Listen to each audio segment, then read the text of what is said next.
नमस्कार। कक्षा 12वीं, विषय मनोविज्ञान, चैप्टर नंबर 1, संवेदन, ध्यान एवं प्रत्यक्षीकरण। प्रिय छात्रों, पिछले 2 वीडियो में हमने संवेदन के बारे में जानकारी प्राप्त की थी। आज हम ध्यान के बारे में जानकारी प्राप्त करेंगे। तो आइए आज हम ध्यान का अर्थ और परिभाषा की बात पहले करते हैं। तो मनुष्य जो संसार में असंख्य उद्दीपकों के संपर्क में आता है, जीवन जीते जीते हमारे सामने से अनेकों उद्दीपक गुजरते हैं, अनेकों उद्दीपक के सामने से हम गुजरते हैं, किंतु सारे उद्दीपकों के प्रति हमारा ध्यान जाता नहीं है। उनमें से अमुक उद्दीपकों के प्रति हमारा मन केंद्रित होता है। और इस प्रकार अगर हम देखें तो ध्यान एक समग्र मन की एकाग्रता है। फिर से, ध्यान एक समग्र मन की एकाग्रता है। साथ ही ध्यान संवेदन की पूर्व शर्त भी है। आइए अब हम इसकी परिभाषा समझते हैं। दोस्तों, आप जब बोर्ड की एग्जाम में परिभाषा लिखें तो इन्वर्टेड कॉमा में लिखें। साथ ही आपको अगर मनोवैज्ञानिक का नाम पता हो तो मनोवैज्ञानिक का नाम लिखकर परिभाषा लिखें। इससे जो पेपर चेकर है उस पर आपकी अच्छी छाप पड़ेगी और उसकी वजह से आपको अच्छे मार्क्स प्राप्त हो सकते हैं। तो इसे ध्यान में रखिए। तो आइए अब हम परिभाषा समझते हैं।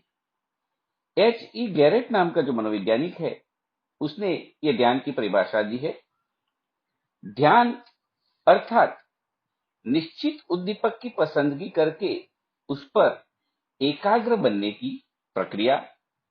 फिर से, ध्यान अर्थात निश्चित उद्दीपक की पसंदगी करके उस पर एकाग्र बनने की प्रक्रिया।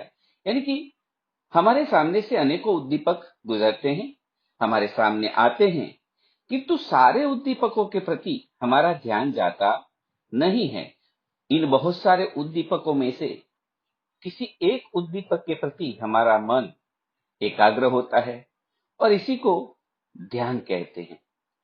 उदाहरण के तौर पर अगर हम देखें तो आप टीवी देख रहे हैं, टीवी में बहुत सारी चैनल है, किंतु उसमें से आप किसी मनपसंद चैनल को चालू करके देखते हैं। मान लीजिए आप युवा है तो आप फिल्म देखेंगे या डांस की सीरियल देखेंगे। छोटे बच्चे हैं तो कार्टून के चैनल देखेंगे। औरतें हैं तो सास बहुवारी सीरियल देखेंगे। यानी कि बहुत सारे उद्दीपकों में से हम किसी एक को पसंद करके हमारे मन को उसमें एकाग्र करते हैं, इसी को ध्यान कहते हैं। आइए एक और मनोवैज्ञानिक की व्याख्या को देखते हैं। जेम्स ड्रेवर नाम के मनोवैज्ञानिक हो गए। जेम्स ड्रेवर ने कहा है, ध्यान अर्थात पसंदगी युक्त उद्दीपकों पर मानसिक केंद्रीकरण करना। सरल व्याख्या फिर से, ध्यान अर्थात पसंदगी युक्त उद्दीपकों पर मानसिक केंद्रीयकरण करना। यानी कि बहुत सारे उद्दीपकों में से हम अपना मानसिक केंद्रीकरण अपने पसंदगी युक्त उद्दीपक पर करते हैं, किसी भी उद्दीपक पर नहीं। टीवी पर बहुत सारे प्रोग्राम चलते हैं। युवा लोग हैं वो खेल कूद या डांस देखते हैं। औरतें हैं तो जैसे मैंने आगे भी कहा कि सास बहू की सीरियलें देखती हैं। बच्चे हैं तो कार्टून देखते हैं। कोई संगीत प्रेमी है तो संगीत के कार्यक्रम देखता है। यानी कि बहुत सारे कार्यक्रमों में से हम अपने पसंदगी युक्त उद्दीपक पर अपना केंद्रीकरण करते हैं। तो ये हुई ध्यान की परिभाषा। फिर से शॉर्ट में आपको बता दूं कि पसंदगी युक्त उद्दीपक पर मानसिक केंद्रीकरण करने की जो प्रक्रिया है उसे ध्यान कहा जाता। आइए अब हम ध्यान का स्वरूप और उसके लक्षणों को समझते हैं। दोस्तों, ध्यान के 7 लक्षण हैं। आइए पहले हम उन 7 लक्षणों को देखते हैं। ध्यान पसंदगी युक्त प्रक्रिया है। ध्यान समायोजनात्मक है। ध्यान संशोधनात्मक है, ध्यान भविष्यलक्षी है, ध्यान प्रेरणात्मक है, ध्यान का सीमा प्रदेश एवं केंद्र प्रदेश होते हैं तथा ध्यान चंचल होता है। ये ध्यान के 7 लक्षण हैं। आइए अब हम ध्यान के इन लक्षणों को बारी बारी से विस्तृत रूप से समझने का प्रयास करते हैं। सबसे पहले ध्यान पसंदगी युक्त प्रक्रिया है। दोस्तों, हमने परिभाषा के साथ ही जानकारी प्राप्त की थी कि ध्यान जो है वो पसंदगी युक्त प्रक्रिया है। यहां 2 और शब्द जोड़ देता हूं, स्वैच्छिक एवं साहजिक। यानी कि ध्यान की प्रक्रिया स्वैच्छिक, पसंदगी युक्त एवं साहजिक है। यानी कि हमारा ध्यान हमारी पसंदगी के अनुसार जाता है। जैसे शादी में हम खाने के लिए गए हैं और बहुत सारे वस्तुएं हैं खाने की, तो उसमें से जो चीजें हमें पसंद होगी हमारा ध्यान उसी ओर जाएगा, या हम अपनी डिश में उसी चीज को लेंगे। सारी चीजों की ओर हमारा ध्यान जाएगा नहीं। मान लीजिए फिल्म सीरियल वगैरह की बात करें तो औरतें जब सीरियल वगैरह देखती हैं तो आप देखें उनकी नजर सीरियल में काम करने वाली जो कलाकारा होती हैं उनके गहने या कपड़ों पर ही जाती है। बच्चों का ध्यान कहाँ जाता है? तो उनका ध्यान खेलकूद, शरारत और तूफानी चीजों में जाता है। तो इस प्रकार बहुत सारे जो उद्दीपक है उसमें से हम पसंदगी करके स्वैच्छिक रूप से उद्दीपकों की ओर अपना ध्यान केंद्रित करते हैं। इसका मतलब यह हुआ कि ध्यान एक पसंदगी युक्त प्रक्रिया है। दूसरा, ध्यान समायोजनात्मक है।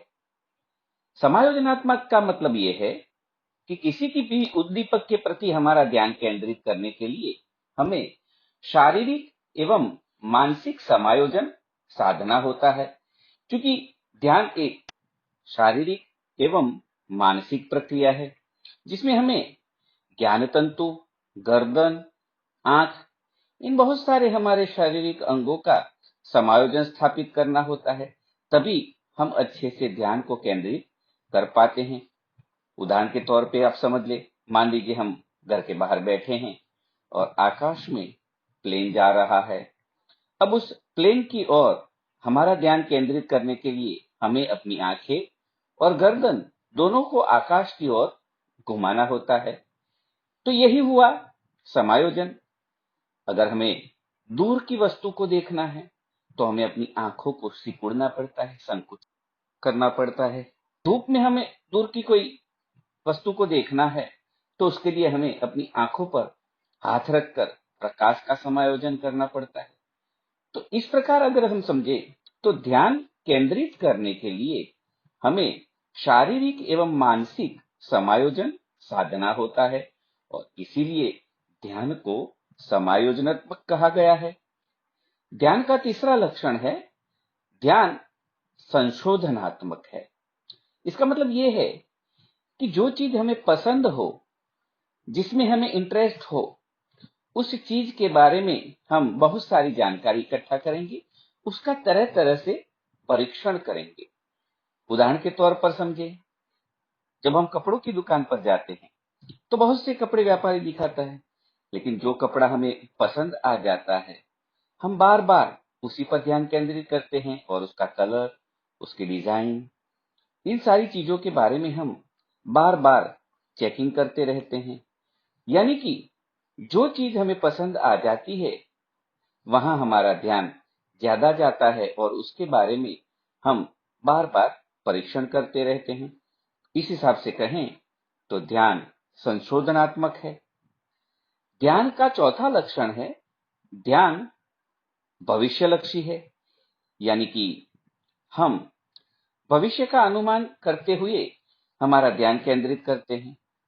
जैसे कि मान लो आपको बाइक या गाड़ी खरीदनी है तो क्या करेंगे, सीधे ही बाइक और गाड़ी ले लेते नहीं, हम बहुत से लोगों को पूछते हैं, हम उसके बारे में जानकारी इकट्ठा करते हैं, हम उनकी तुलना करते हैं। इतना ही नहीं, गाड़ी या बाइक लेते वक्त हम उसकी रीसेल वैल्यू, उसकी एवरेज, उसकी कीमत, ऐसी बहुत सारी चीजों के बारे में जानकारी प्राप्त करते हैं ताकि हमें उस चीज से नुकसान नहीं बल्कि फायदा हो भविष्य में। आइए अब देखते हैं ध्यान का पांचवा लक्षण।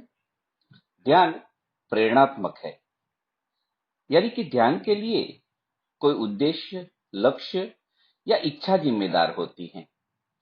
वही हमें उस उद्दीपक की ओर ध्यान देने के लिए प्रेरणा देती है, प्रेरित करती है।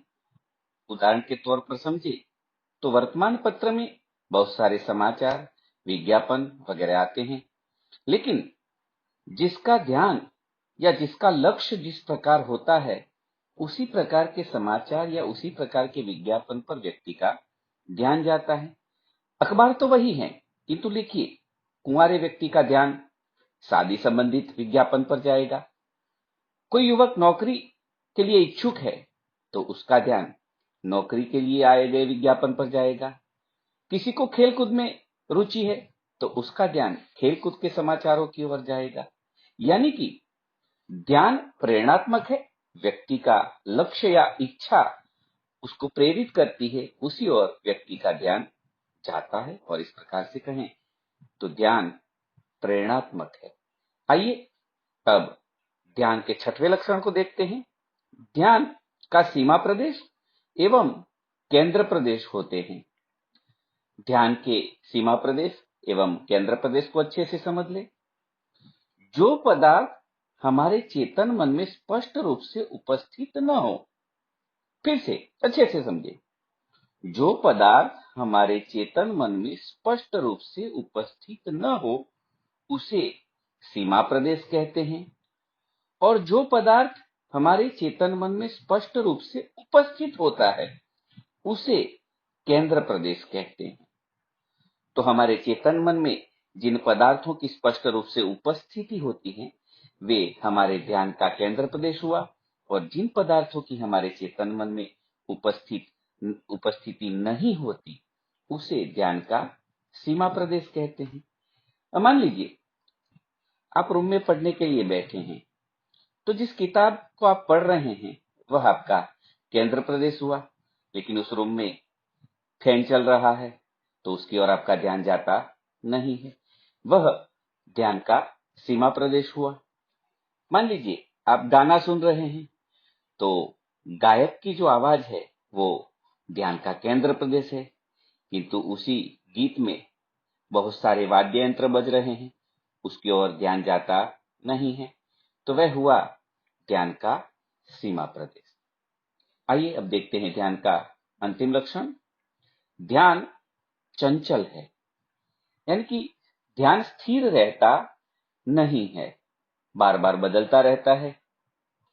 उदाहरण के तौर पर हम समझे तो आप अपने कमरे में पढ़ाई कर रहे हैं, तब दूसरे रूम में टीवी चालू होता है तो आपका ध्यान उस ओर चला जाता है, यानी कि ध्यान जो है वह स्थिर रहता नहीं है। क्लासरूम में भी मान लीजिए टीचर आपको पढ़ा रहे हैं, लेकिन बाहर कोई शोरगुल हुआ या कोई हो हल्ला हुआ तो आपका ध्यान उस ओर चला जाता है, यानी कि ध्यान स्थिर नहीं है, ध्यान चंचल है। ये हुए ध्यान के लक्षण। आइए अब हम बात करते हैं ध्यान के निर्धारकों की। ध्यान के निर्धारक दो प्रकार के हैं, पहला वस्तुलक्षी और दूसरा व्यक्तिलक्षी। वस्तुलक्षी यानी वो बाह्य निर्धारक है, जो बाह्य उद्दीपक है उस पर वह निर्भर है, जबकि व्यक्तिलक्षी यानी कि आंतरिक निर्धारक तो वह व्यक्ति की भीतरी सूझबूझ, अवस्था, रुचि, आदत आदि बातों पर निर्भर है। तो वस्तुलक्षी निर्धारक बाह्य निर्धारक है और व्यक्तिलक्षी निर्धारक आंतरिक निर्धारक है। आइए देखते हैं वस्तुलक्षी निर्धारक। किसी भी वस्तु पदार्थ का रंग, कद, आकार के साथ जुड़े हुए घटकों को वस्तुलक्षी निर्धारक कहते हैं, यानी कि पदार्थ के कद, आकार एवं रंग से जुड़ी जो बातें हैं वे वस्तुलक्षी निर्धारक कहलाती हैं, जिसमें है उद्दीपक की तीव्रता, उद्दीपक का कद, उद्दीपक की विषमता, उद्दीपक की गतिशीलता, उद्दीपक में परिवर्तन, उद्दीपक की नवीनता, उद्दीपक में पुनरावर्तन और उद्दीपक का रंग। ये सारे निर्धारक हमारे ध्यान को आकृष्ट करने में कारणभूत बनते हैं। बात करते हैं उद्दीपक की तीव्रता। जैसे कि कोई भी उद्दीपक है, उसकी जितनी ज्यादा तीव्रता उतना ही हमारा ध्यान उसकी ओर जल्दी से जाता है।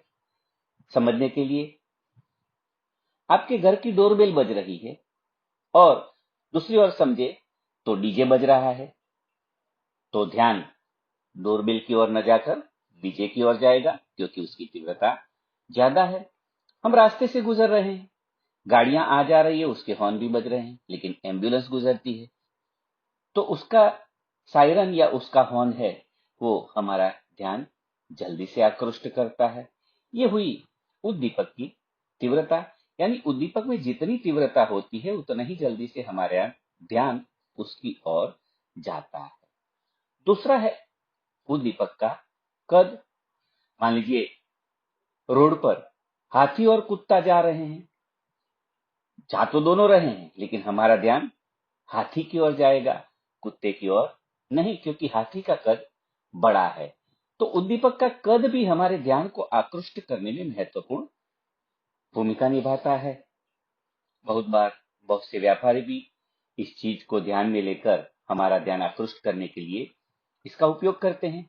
जैसे पतंग की सीजन आती है उत्तरायण के त्योहार पे, तो पतंग का जो व्यापारी है वो छोटे मोटे पतंग बेचता है, लेकिन दुकान के बाहर एक बहुत बड़ा पतंग आपके ध्यान को आकृष्ट करने के लिए लगा लेता है। बहुत बार देखा गया है कि शूज की दुकान है, तो शूज की दुकान वाले ने एक बहुत बड़ा शू यानी कि बूट दुकान के बाहर लगा रखा है, जिससे लोगों का ध्यान उसकी ओर तेजी से जाता है, जल्दी से जाता है। ये हुई उद्दीपक के कद की बात। आइए अब बात करते हैं उद्दीपक की विषमता की। उद्दीपक में जितनी ही विषमता होती है, जितना ही विरोधाभास होता है, उतना ही हमारा ध्यान जल्दी से उसकी ओर जाता है। मान लीजिए रास्ते पर दो तीन लोग गुजर रहे हैं, जिसमें एक व्यक्ति बहुत गोरा है और दूसरा व्यक्ति बहुत काला है, तो उस ओर हमारा ध्यान जल्दी से जाता है।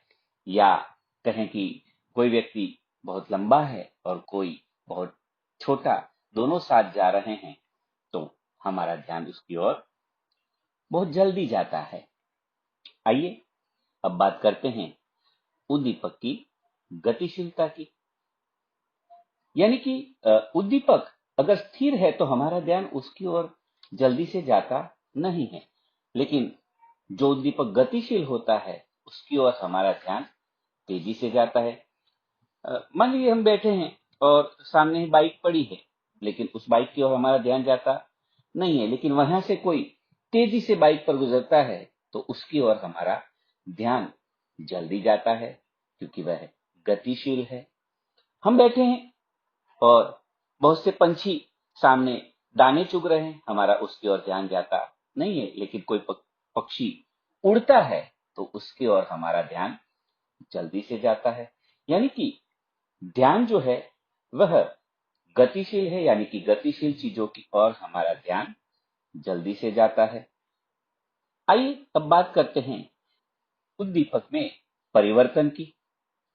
उद्दीपक में अचानक आने वाला परिवर्तन भी हमारे ध्यान को उसकी ओर जल्दी से आकृष्ट करता है। मान लीजिए कोई छात्र स्कूल में रोज लेट आता है, लेकिन एक दिन वो समय पे आ जाता है, जल्दी से आ जाता है, तो हमारा ध्यान तुरंत उसकी ओर जाता है कि भाई ये तो रोज लेट आता था, आज कैसे जल्दी आ गया। यानी कि उद्दीपक में परिवर्तन होता है तो वह भी व्यक्ति के ध्यान को जल्दी से आकृष्ट करता है। अब बात करते हैं उद्दीपक में नवीनता। उद्दीपक की जो सर्वसामान्य स्थिति होती है उसमें यथायथ कोई परिवर्तन आता है, उसमें बदलाव आता है, तो वह भी हमारे ध्यान को जल्दी से उस ओर खींचता है। जैसे कि रोज कुर्ता पजामा पहनने वाला टीचर किसी दिन जीन्स पहनकर आ जाता है तो जल्दी से उस ओर ध्यान जाता है, या जीन्स पैंट पहनने वाले व्यक्ति को अगर हम कुर्ते पजामे में देखते हैं तो हमारा ध्यान जल्दी से उस ओर जाता है। यानी कि नियमित रूप से जिस परिस्थिति में हम उद्दीपक को देखते हैं उसमें अगर नवीनता आती है तो वह नवीनता भी हमारे ध्यान को जल्दी से उस ओर खींचती है। ध्यान का 7वां वस्तुलक्षी निर्धारक है उद्दीपक में पुनरावर्तन। यानी कि कोई चीज बार बार हमारे सामने प्रस्तुत की जाती है तो उस ओर भी हमारा ध्यान तुरंत जाता है। जैसे रेडियो या टेलीविजन पर कुछ एडवर्टाइज बार बार चलती रहती है तो हमें पता चल ही जाता है और हमारा ध्यान उस ओर तुरंत जाता है। तो पुनरावर्तन भी हमारे ध्यान को आकर्षित करने का एक परिबल है। अब ध्यान के वस्तुलक्षी निर्धारकों में अंतिम निर्धारक है उद्दीपक का रंग। तो उद्दीपक का जो रंग है वह भी व्यक्ति के ध्यान को अपनी ओर खींचने में महत्वपूर्ण भूमिका निभाता है। जैसे बात करें तो सफेद या काले रंग की जो चीजें हैं वो हमारे ध्यान को इतनी जल्दी उसकी ओर खींचती नहीं है, लेकिन बहुत ही तेज एवं विविध रंगों वाले जो पदार्थ हैं या वस्तुएं हैं उसकी ओर हमारा ध्यान जल्दी से जाता है। दूसरे तरीके से कहें तो जैसे न्यूज़पेपर हमारे यहाँ आता है तो सारा न्यूज़पेपर ब्लैक एंड व्हाइट होता है, लेकिन कोई व्यापारी अपनी जो एडवर्टाइज है वो कलरफुल देता है तो हमारा ध्यान उसकी ओर तेजी से जाता है। तो ये हुए ध्यान के वस्तुलक्षी निर्धारक। फिर से उनके नाम बता दें। उद्दीपक की तीव्रता, उद्दीपक का कद, उद्दीपक की विषमता, उद्दीपक की गतिशीलता, उद्दीपक में परिवर्तन, उद्दीपक की नवीनता, उद्दीपक में पुनरावर्तन और उद्दीपक का रंग। अब हम बात करते हैं ध्यान के व्यक्तिलक्षी निर्धारकों की।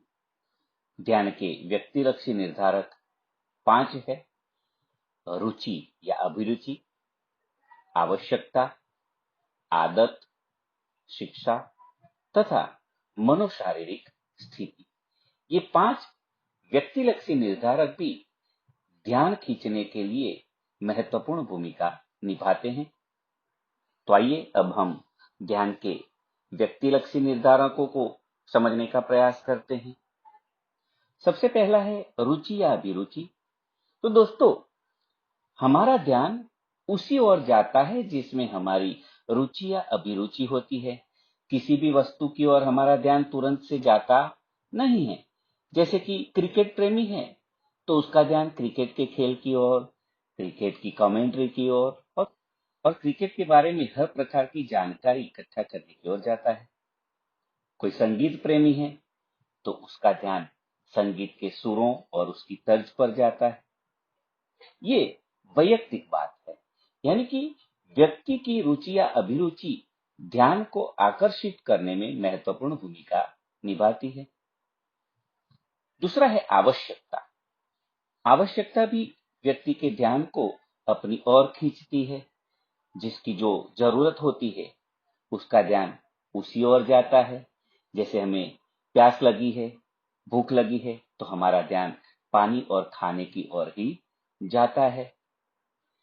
यानी कि व्यक्ति की आवश्यकता भी उसके ध्यान को उस ओर खींचकर ले जाती है। तीसरा है आदत। जिस व्यक्ति को जिस प्रकार की आदत होती है उसी प्रकार की वस्तुओं में या उसी प्रकार के लोगों की ओर उसका ध्यान जल्दी से जाता है। जैसे नशा करने वाले लोग होते हैं, तंबाकू, बीड़ी, गुटखा या शराब पीने वाले लोग, उनके जैसे तंबाकू, बीड़ी या गुटखा खाने वाले या शराब पीने वाले लोगों को कैसे भी करके ढूंढ ही लेते हैं। यानी कि व्यक्ति की आदत भी उसके ध्यान को खींचकर उस ओर ले जाती है। चौथा है शिक्षा। यानी कि जिस व्यक्ति ने जिस प्रकार की शिक्षा प्राप्त की है उसका ध्यान उसी ओर जाता है। जैसे शिक्षक की बात करें तो उसका ध्यान हमेशा विद्यार्थी के ओर ही जाएगा, उसकी पढ़ाई के बारे में वह चिंता करता रहेगा। अगर कोई डॉक्टर है तो उसका ध्यान हमेशा बीमार व्यक्ति की ओर या दवाओं की ओर जाता है। कोई इंजीनियर है तो उसका ध्यान बड़ी बड़ी इमारतों, ब्रिज या बांध वगैरह बनाने की ओर या उसमें उपयोग में ली जाने वाली वस्तुओं की ओर जाता है। व्यक्तिलक्षी निर्धारकों में अंतिम है मनोशारीरिक स्थिति, यानी कि व्यक्ति की शारीरिक एवं मानसिक स्थिति भी उसके ध्यान को आकर्षित करने में महत्वपूर्ण भूमिका निभाती है। व्यक्ति को अगर कहीं चोट लगी है तो उसका ध्यान बार बार उस चोट की ओर जाता है। उसमें होने वाला जो दर्द है वह उसके ध्यान को बार बार अपनी ओर खींचता रहता है। अगर किसी को सरदर्द है तो उसका ध्यान बार बार उस सरदर्द की ओर जाता रहता है। यानी कि व्यक्ति की मानसिक एवं शारीरिक स्थिति भी ध्यान को अपनी ओर खींचने में महत्वपूर्ण भूमिका निभाती है। तो ये हुए ध्यान के व्यक्तिलक्षी निर्धारक। यहाँ ध्यान का यह मुद्दा पूर्ण होता है। अब अगले वीडियो में हम बात करेंगे प्रत्यक्षीकरण की। आज इतना ही। नमस्कार। सबका मंगल हो।